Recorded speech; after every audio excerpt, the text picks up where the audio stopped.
No matter what, or how much you interact with something that you enjoy, there always will be a time that you'll start to feel some staleness or burnout, for which Pokemon is no different. So when the craving comes for a good old monster tamer game, and Pokemon currently doesn't really hit the same, to what do you turn to? Well, if you've been in the internet sphere even as little as the amount of Pokemon Dash fans, I'm sure you have heard the term Pokemon Killer at least once. After seeing the Based game collab and diving back into a nostalgic monster tamer from my childhood recently, I got the idea to check back in the games that got this label the most and rank just how deadly they actually were all these years later. Did they actually make the giant shake in their boots for once? Or were they more dead than Mr. Beast's expression in his thumbnails? Besides quickly disclaiming that I'll cover only the games that had the biggest common consensus of having the killer label, instead of games that just share some aspects with Pokemon, I'd say there's no time like the present to find out. Who's that Pokemon? What could be more fitting for the first discussed game than a Pokemon-inspired creature collector that brought the term into the mainstream? Starting development in August 2017 and first becoming shown in a Kickstarter campaign on May 29, 2018, TemTem, over the span of its running campaign, accumulated a total of $573,000, just about the usual Pokemon game budget, and reached all the stretch goals, which led to the game releasing in alpha on November 28, 2018.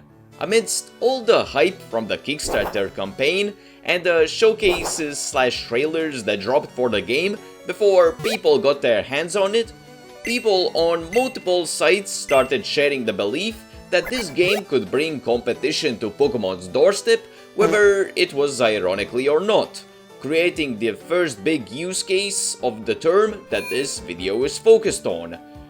Only for TemTem to reach Pokemon's lawn and get lawnmowered. Already being in a good few weeks of being playable with the alpha versions, the game at that point, in many people's eyes, seemed like a good enough experience, but nothing worthy of the killer moniker and got prematurely written off. Though it would be unfair to judge the whole game based on early alpha versions, even if the hype was dying down. So, with the wait for the 1.0 launch of the game eventually ending on September 6, 2022, with the release on all supported platforms, we got the chance to see its potential, even if the Pokemon Killer based hype was long gone. Since all three games/media I plan to discuss in this video have also been released on Steam, we can also bring in the player counts as an extra discussion topic. Despite the game already being playable for 4 years at that point, and a consensus about the game and how it compares to Pokemon being reached long before that, there still was a turnout of 40,000 concurrent players on Steam, and the 1 million player mark was reached less than a month later. Even though that was good for what you could expect after everything mentioned, TemTem still sits today at 300 average daily players and barely gets discussed today, besides its roguelike sibling and the member-berry-like thing of bringing up how silly the imposed labeling of Pokemon Killer on the game was. Oh wait, just like what I'm doing right now. But yes, even if we talk about everything revolved around TemTem, what was the game like itself? Having its main selling point be that the whole game can be played in an MMO setting with 2v2 battles as the format, while giving new locations and cities to explore with the creatures you could find along the way. On paper it sounds quite swell, featuring many things that people would like to see in the Pokemon games, while giving a new journey too. So what went wrong? Well, if the origins of the Pokemon Killer phrase didn't give you any ideas, the vocal minority. Around the same time, the newest Pokemon games, Sword and Shield, were going through their marketing and showcase periods, where amidst all the press there were some slight hiccups, to put it at the very least. So, Pokemon fans being Pokemon fans and hating on the games more than anyone else outside the community, people stumbled across another game that looked and played similar to Pokemon while promising long requested features, letting the toxicity spiral into the buzz that revolved around it. Alongside that, there's a good reason for why the Pokemon games are and still remain as popular as they are. They are made with the common Joe and the rest of the casual gang in mind, since that's the bigger market. Despite TemTem being an MMO with double battles, more in-depth competitive functions and so on, your average player rarely goes out of their way to make gameplay more complex. While having the closest thing to recognizability be the fake leak water starter platypus when it comes to the monster designs, and having the game on surface look so close to Pokemon can just as much be a detriment as much as it can be a positive, probably ended up hurting more, since Pokemon itself wouldn't be where it is today if it wasn't for its excellent roster of creatures. Dislike the games all you want, but that plushie in your room is more than enough to prove my point. As for how TemTem is doing nowadays, the final major update for the game was patch 1.8 on September 2nd, 2024. The most noteworthy things were removing FOMO by taking out rotations from shops and making everything available for purchase, making the Battle Pass equivalent have its all seasons available and selectable for progressing instead of them being gone forever, adding the ability to skip animations, and many other quality of life features like seeing when Tems evolve, faster hatching, better rewards, improved load times, and so on. Most important of all, they've also worked on fixing their biggest controversy upon the game's release, removing all microtransactions, so props to them for that. Still, was kind of lame to add them in a $45 game in the first place, but better late than never. Besides mentioning that there's still a possibility that the game will be unplayable if it ever goes offline, despite the devs stating that there should be no worry, I would recommend you give it a shot if you see it for sale. Even though I dropped it halfway when I bought it at launch, I still had fun here and there. And training new creatures to battle with is one of Pokemon's most beloved aspects for a reason. If I got it for $10 like it usually is now, and started with all the major updates it's had over the past years, I would definitely have gotten it without a second thought. Quick funding for the Kickstarter spoke for the excitement of TemTem coming, while having 40,000 players on Steam and plenty thousand more on all the consoles combined on launch is nothing to scoff at. But the unfair expectations building pressure, long wait for the release, Pokemon fans calming down and going back to their abusive ex, and some initial issues with the game brings me to a conclusion of 2 out of 5 on the Poke Killer scale. Trademark still pending. Covering everything about TemTem took longer than I expected, but I feel like I could have done the game justice by at least giving it a time. Think of it as a weird way to repay TemTem for me being one of those fools that bought into the Pokemon Killer hype. 14-year-olds, am I right? Who's that Pokemon? If you didn't expect to see it here, then I guess I genuinely have someone in my audience who's living under a rock. Hi, I'm Paul. Thanks for being my first. Just like many, if not all the people that saw Palworld's first reveal 4 years ago, most likely thought upon seeing it, the game is easily the most shameless copy of Pokemon. Like, come on, that's literally Gudra but a flower. But only in the terms of Pokemon design. Well, at least it seemed as such, with gunfights and non-consenting labor, so to speak. Yet, when we finally got the chance to play it ourselves and see how the game that was called Pokemon with Guns more than Pokemon Killer actually looked gameplay-wise, I think you wouldn't disagree that the result was somehow even better and more explosive than the already existing hype. Multiple million copies sold in the span of hours and days, constantly breaking player records, and even getting surprisingly close to levels of sales that the Pokemon games have been getting. Hell, it nudges into the top 10 of its list if we add it to the ranking. So, was the hype justified? And does it beat Pokemon?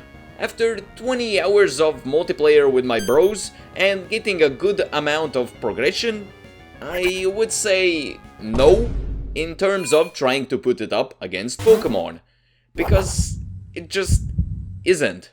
In fact, it's more inspired by the likes of Ark, Valheim, Breath of the Wild, and Grounded, just with some Pokemon elements on top. But nothing like the turn-based linear monster tamer that we've been used to. The survival aspects and progression of resource collecting being tied into how good your pals are, while exploring dungeons and fighting the bosses in the towers is fun to do with other pals that are more skilled in that category. If just having an element of taming a creature and using them for X or Y thing counts as ripping off Pokemon, then we just might as well pack everything up and get ready for lawsuits for more games soon. Though, since I mentioned the word lawsuit, you probably can expect how Palworld is currently doing. Pretty good actually. The Terraria collab is awesome and the player count reflects that. Seeing the Moon Lord and Eye of Cthulhu in 3D is such a cool added... Yeah, okay, I'm getting off topic. Anyways, Palworld did in fact actually get hit with a lawsuit from Nintendo, but not for the reasons that you would expect. Despite some of the designs nudging a bit too close to Pokemon's rulebook, the actual reason for getting sued is supposed patent infringement. In result of that, Palworld has had updates between then and now that have changed or removed elements like gliding with pals, throwing pal spheres to catch, or summon pals and other aspects that supposedly infringe on the patents to be more safe. Personally, I hope that Palworld wins. Even though the game is fun and I've enjoyed my time with it, I think that the reason if Nintendo wins and cripples Palworld in the result, the precedent that it would set could do big harm to anyone ever trying to make similar games in the future. Well, it would also just allow Pokemon to stay lazy and coast off of having no competition. But besides the lawsuit and the Palworld X Terraria collaboration, the game is in a good state and is doing much better than I think many people expect. I don't want to be a little meat-writing Palworld glazer, cool title by the way, but I just wanted to point out how ridiculous it is to say that Palworld is dead or dying. Yes, the player count is nowhere near its peak, but do you mean to tell me that a game that constantly has been no lower than top 15 in the current player charts with an approximate constant amount of 100,000 players daily counts as a dead game, not even counting console player numbers? Baldur's Gate 3 and Team Fortress 2, games that also have very high counts for their all-time peak, that are nowhere near their current numbers, don't even have as high of a player count as Palworld when put together. So, do they count as dead too? Now, Pokemon probably could have higher player counts, but it gets a pass because there's no true way to know how many players it has either, especially a few months after the release or DLC. It just seemed silly to me, so I wanted to share my thoughts and I hope you see where I'm coming from. But yeah, even going so far as suing to stifle the competition doesn't say 4 out of 5 on the Poke Killer scale, then I have nothing better to say than it's time for... Who's that Pokemon? Now yes, even though I agree with you that Digimon being here is slightly out of place when compared to the other two modern releases that gave birth to the Pokemon Killer term, I still would like to quickly bring it up here for two main reasons that in my eyes still makes it worthy for discussion. the rivalry and impact it had in the 90s, as well as the franchise's newer games that in my opinion have grown more and more in quality as the years went on, taking the throne in terms of who had the better anime with the opening alone, and quite enjoyable movies made too, but losing in the video game popularity department despite Digimon World still being a banger. Pokemon, like we all know, ended up being the one on top. Though it would be unfair to say that Digimon died off, or even as much as just saying that it lost, because it just plainly didn't. Pokemon was more for the kids and nostalgia-fueled adults years later, while Digimon went more for the teen audience the same way it went with Sega vs Nintendo back in the day, but with less of the rivalry aspect. The franchise still was successful in its own corner and became a recognizable name over the years, more so like Pokemon's colleague or acquaintance rather than a killer.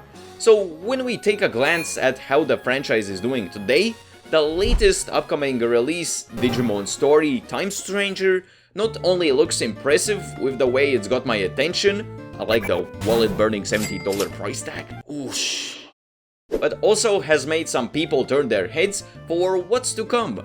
Biggest roster for the games to date, insane visuals and animations for the Digimon that's been a staple for a while, with every signature move having unique animations, actually interesting plot and story, and even more that I hope will make you give the games a glance after this video. Even if any elements of it being a threat to Pokemon have mostly whimpered out through the decades, I think all that Digimon needs is to be in the right time and right place, the same way Pokemon was back in the 90s, but today, and catch the right audience. Since Digimon has the quality, but not quite as big of a fan base, while Pokemon has all the fans without as much quality, to put it lightly, unless Legend ZA changes that. But for now, I think a middle of the road 3 out of 5 on the scale is justifiable until further notice. You got my attention, Digimon, now let's see you follow that up on October 2nd. Now, despite you and me already going a good few minutes through to discuss the topic, I still wanted to acknowledge just how silly this phrase was and is, since that would be the equivalent of saying that anything can end Harry Potter or Disney besides themselves. But I think that it was worthy enough of getting a video and entertaining the belief of some that a small team, except Digimon's devs Bandai Namco, could topple the biggest franchise in the world, at least in the terms of video games. I mean, not to make fun of indie devs Game Freak themselves, the game they revealed in Xbox Showcase, called Beast of Reincarnation, shows that they have the talent to make something special if they had a second to catch their breath, or at least the team that's working on it would be. So having actual competition could be that last push that the games need. Though having something actually make Nintendo spooked could hopefully bring some changes in of itself, since them finally having rivals that could crack their iron fist over the monster tamer genre would shake up the scene and improve things for us fans more than needing to buy a $500 upgrade just to have the game run in a way that's a bit more worthy of its $100 price tag. I, for one, welcome our Pokemon killer overlords. But of course, at the end of the day, I'm just naively huffing copium while sliding way off topic. I guess I could also quickly mention Yokai Watch, even though there's probably already a comment about me missing it here, which I understand since the franchise did explode in popularity massively, but mostly just in Japan. If it was the same over here, then it would be a different topic, but having most of its recent games just released locally, I think speaks for its nowadays impact itself. Still wish we got that English localization for Yokai Watch 4 though. But, of course, nothing's actually stopping Pokemon, yet it was fun to see where the games ended up themselves. Nothing's stopping me either from saying thanks to my patrons, together with the perk of receiving YouTube members, and staying tuned for more.